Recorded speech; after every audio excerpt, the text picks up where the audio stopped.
और आपने क्वेश्चन किया कि केजरीवाल जी ने ये जो मुद्दा उठाया है, केजरीवाल जी ने आज 10 साल बाद उनको जाट समाज की याद आई। इससे पहले उनको चुनाव आ गया तो केजरीवाल जी को याद आई।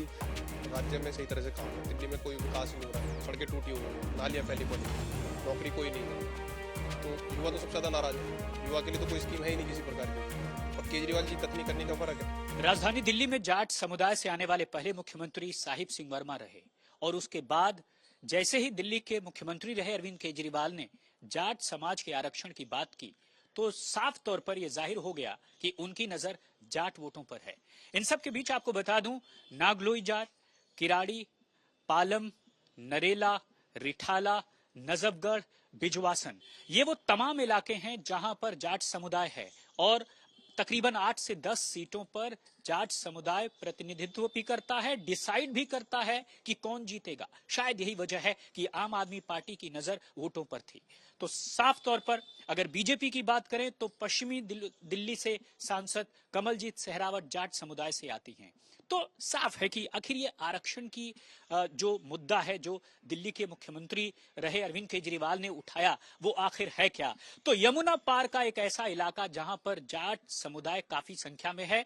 जाट महासभा, जाट फेडरेशन जो है उसके कार्यकारी अध्यक्ष हैं जयकरण चौधरी जी, आपका बहुत बहुत स्वागत है। Thank you. और दूसरी तरफ आप देखेंगे जाट समुदाय से एक मेंबर भी हैं हमारे साथ बातचीत करने के लिए। आपका सर नाम क्या है? वेद प्रकाश सर। वेद प्रकाश जी हैं। आपका शुभ नाम क्या है? नाम अरुण चौधरी। अरुण चौधरी जी हैं। तो सभी जाट समुदाय से आते हैं। सबसे पहले आपसे सवाल जयकरण जी कि आखिरकार जाट समुदाय का इस बार मुद्दा क्या रहेगा चुनाव में? जाट समुदाय का मुद्दा इस चुनाव में आप ये मान के चलें कि हमेशा जाट एक नेतृत्व कौम है, स्वाभिमानी कौम है और वो हमेशा राष्ट्र के लिए हमेशा निछावर कौम है। जहां तक मुद्दे की बात आपने कही जाट समाज के, तो जाट समाज का तो हमेशा मुद्दा जो है निरंतर विकास की ओर रहता है, प्रगति की ओर रहता है। और आपने क्वेश्चन किया कि केजरीवाल जी ने ये जो मुद्दा उठाया है, केजरीवाल जी ने आज 10 साल बाद उनको जाट समाज की याद आई। इससे पहले उनको चुनाव आ गया तो केजरीवाल जी को याद आई। केजरीवाल जी ने जो ये प्रस्ताव है रेजोल्यूशन, क्योंकि रामकिंकर जी उन्होंने तो वही चीज कही कि राजस्थान के लड़के को यहाँ पर आरक्षण मिल जाता है, दिल्ली को नहीं मिलता। दिल्ली का अगर कोई वासी है जाट समुदाय का ऐसा है तो उसकी उस यूनिवर्सिटी में उसे आरक्षण नहीं मिलता। ये बात तो सच मानते हैं आप कि नहीं मानते? नहीं, उसमें फर्क है। उसमें फर्क ये है कि केजरीवाल जी की नीयत अगर साफ होती तो चुनाव से 20 दिन पहले उन्हें जाटों की याद आई। तो अगर उनकी नीयत साफ आई होती तो वो दिल्ली विधानसभा में रेजोल्यूशन पास कर सकते थे। जाट जो है तो हिंदुस्तान में जो है उसका मैसेज जाता। क्योंकि आपने देखा होगा कि जब भी कोई चीज रेजोल्यूशन स्टेट गवर्नमेंट पास करती है, जाट आरक्षण की बात हो, किसी भी आरक्षण की बात हो, तो माननीय मोदी जी या हिंदुस्तान के प्राइम मिनिस्टर या भारत की सरकार तो उसी बेस पे तो ये करती। इनका कथनी और करनी में फर्क है। कथनी और करनी में ये फर्क है क्योंकि इनको जाट समाज की वोट लेनी है। इनको जाट समाज परवेश साहब सिंह वर्मा, क्योंकि एक भारी भरकम कैंडिडेट है और दिल्ली में स्वर्गीय साहब सिंह वर्मा के सपुत्र हैं, इनको अपनी हार नजर आ रही है। तो इनको दिखाई दे रहा है कि भाई जाट समाज मजबूती से। मैं लौटता हूं आपके पास। मुद्दा क्या रहेगा इस बार जाट समुदाय का? मांगे क्या हैं दिल्ली के अलग अलग इलाकों से, चाहे वो आउटर दिल्ली नजफगढ़ का एरिया हो और भी साउथ दिल्ली में भी कुछ हैं। अलग अलग पॉकेट्स में जाट समुदाय को लोग बिखरे हुए हैं, लेकिन डिसाइडिंग जरूर है। कहेंगे क्या, बताइए मुद्दा क्या है? आपके समुदाय की मांग क्या है, मुद्दा क्या है? नहीं, हमारा तो ये आरक्षण के मामले में था, जो ओबीसी का मामला था जाटों का, इसको अच्छे से लागू करना चाहिए था पहले ही। पहले तो कुछ इसने किया नहीं। जैसे इलेक्शन आया तो इसको जाट याद आ रहे हैं, तो ऐसे जाट इसके साथ थोड़े होगा।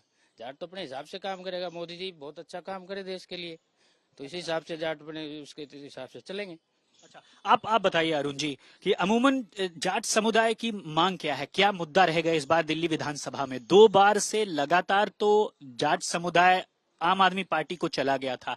इस बार किन मुद्दों को ध्यान में रख के वो वोट करेगा? जाट एक राष्ट्र भक्त कौम है जो कि देश के लिए मरती है, और केजरीवाल जैसे झूठ बोलते हैं। और केजरीवाल का तो ऐसा हिसाब है जैसे खाज में मतलब कोड होता है ना, तो केजरीवाल वो है। इतना झूठ बोलता है कि आने वाले समय में दिल्ली की जनता भुगतेगी इसके झूठ। अच्छा, जाट समुदाय अमूमन देखिए कहा जाता है कि प्रवेश वर्मा को उतारने के बाद ऐसा लगता है कि एक जाट शब्द या अचानक से बहुत ज्यादा चर्चा में आ गई है, उसके बारे में क्या? देखो, जाट शब्द चर्चा में नहीं है। दिल्ली के अराउंडिंग जो है ना, दिल्ली के आसपास हमेशा देश के प्रथम प्रधानमंत्री ने भी ये बात कही है कि जाट एक ऐसी कौम है, अगर वो संगठित हो जाए तो दिल्ली पे कब्जा कर सकती है और दिल्ली में हुकूमत कर सकती है, क्योंकि ये स्वाभिमानी कौम है, राष्ट्रभक्त कौम है। और देश के प्रधानमंत्री भी हमेशा उनकी दृष्टि राष्ट्र के प्रति है, देश के प्रति है, तो जाटों से भी उनसे जुड़े हुए नहीं है। जाट भी उन्हीं बातों को आगे करता है। रही बात केजरीवाल की, केजरीवाल जी को 20 दिन पहले जो याद आई है वो इस वजह से आई है क्योंकि जाट जो है इस बार मन बन चुका है। हरियाणा के नतीजे आप देख लो, वहां भी जाट समुदाय जो है 30% के बराबर की संख्या में है, लेकिन फिर भी आज भारतीय जनता पार्टी तीसरी बार वहां सरकार में है। बात देश के प्रधानमंत्री नरेंद्र मोदी जी के नेतृत्व में जो विदेशों में डंका आपने हरियाणा की बात की तो वहां पे उल्टा भी तो हो सकता है कि जाटों की बात जैसे ही कांग्रेस पार्टी ने शुरू की, अचानक से दूसरी जातियां एकजुट हो गईं, तो इसका उल्टा भी हो सकता है। नहीं, ऐसा नहीं है। देखो, आप उठा के देखो, आप रिजल्ट उठा के देखो, बहकाया जाता है, बहकाने और करने में फर्क है। करने में ये फर्क है कि दिल्ली में जो है केजरीवाल जी को जाट की याद तब आई जब केजरीवाल जी को दिख रहा है कि जो जाट समाज ने 2 बार उनको प्रतिनिधित्व दिया, 2 बार भरपूर समर्थन दिया, लेकिन वो उनकी बातों में नहीं आ पाए क्योंकि 10 साल में केजरीवाल जी को जाट नजर नहीं आए। आज चुनाव से 1 महीना पहले, 20 दिन पहले केजरीवाल जी को जाट अच्छा, नजर आए। युवा जाट वोटर क्या चाहता है?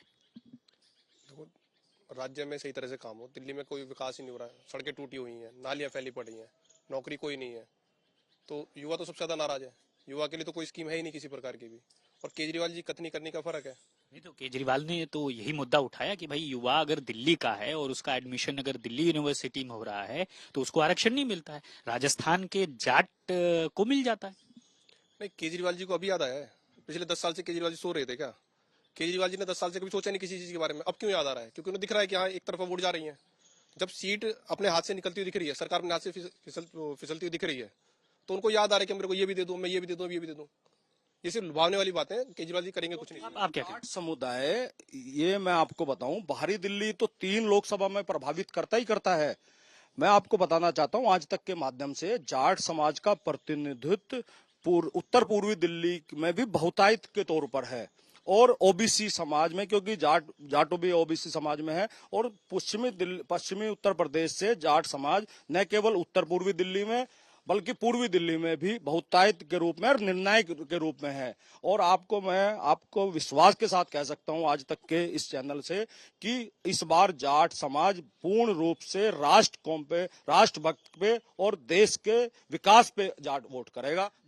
जयकरण जी, ये तो विधानसभा का चुनाव है, यहाँ पर देश हित और राष्ट्रवाद का मुद्दा कहाँ ले आ रहे हैं आप? नहीं, देश हित का मुद्दा तो सर्वोपरि है, क्योंकि जब देश ही सर्वोपरि है, देश रहेगा तो हम रहेंगे, जाट भी देश से ही रहेंगे। अगर देश वो तो ठीक बात है, लेकिन विधानसभा तो लोकल मुद्दों पे लड़ा जाएगा, बिजली, सड़क, पानी, सफाई पे लड़ा जाएगा। नहीं, बिजली, सड़क वाले मुद्दा वो रहेगा, लेकिन पिछले जो जाट का मुद्दा कौन लेकर आया? जाट का मुद्दा माननीय नरेंद्र मोदी जी ने लेकर आए, जाट का मुद्दा केजरीवाल जी लेकर आए। और जाट कौम तो इस बात से गुस्से में है कि पिछले 10 साल से केजरीवाल जी को जाटों की क्यों याद नहीं आई। आज हमारी जो आई है, अगर ये विधानसभा में रेजोल्यूशन पास कर देते जाट में, तो वो उस चीज को आज हो सकता था, क्योंकि डायरेक्टली कोई भी स्टेट से वो जो है जाता है तब वो पास होता है। चलिए, यानी देर से आए लेकिन दुरुस्त नहीं आए, दुरुस्त आते तो विधानसभा में रेजोल्यूशन पास होता, तब शायद उनकी बात को माना जाता। ये मैं नहीं कह रहा हूं, जाट महासभा के कार्यकारी अध्यक्ष जयकरण चौधरी और जाट समुदाय और जाट सभा से आने वाले मेंबरान को आप सुन रहे थे। तो साफ है कि तकरीबन 8 से 10 सीटों पर ये जाट समुदाय से आने वाले वोटर्स काफी निर्णायक साबित होते हैं। नॉर्थ ईस्ट और साथ ही साथ ईस्ट दिल्ली के अलग अलग इलाकों के पॉकेट्स में भरे हुए हैं, लेकिन उनकी ज्यादातर संख्या पश्चिमी दिल्ली के, आउटर दिल्ली के इलाकों में है। साउथ दिल्ली के कुछ इलाकों में वो भी जो है अलग अलग पैचेस में है। लेकिन साफ है कि इस बार आपने सुना कि दिल्ली विधानसभा चुनाव में उनका मूड क्या है। अजय कुमार सिन्हा के साथ राम